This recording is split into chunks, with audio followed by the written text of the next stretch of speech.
हमारे जितने भी भोजपुरी कलाकार भाई हैं, हमारे भोजपुरी श्रोता हैं, और सब लोग खेसारी भैया का गाना सुनिए और ढेर सारा प्यार आशीर्वाद दीजिए। और वो आप ही लोग का भरोसे चलते हैं।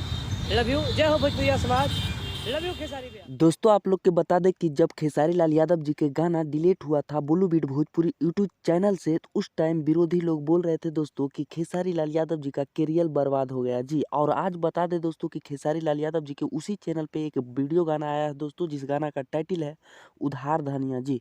ये गाना बिल्कुल तांडव मचा के रख दिया है दोस्तों। अभी 4 नंबर ट्रेंडिंग में ट्रेंड कर रहा है दोस्तों, और बहुत जल्द 1 नंबर में भी आने वाला है दोस्तों जी। तो खेसारी लाल यादव जी के पूरे टीम सपोर्ट कर रहे हैं दोस्तों, और रील वीडियो भी बनाए हैं जो कि हमारा वीडियो में लगातार आप लोग पीछे देखे हैं दोस्तों।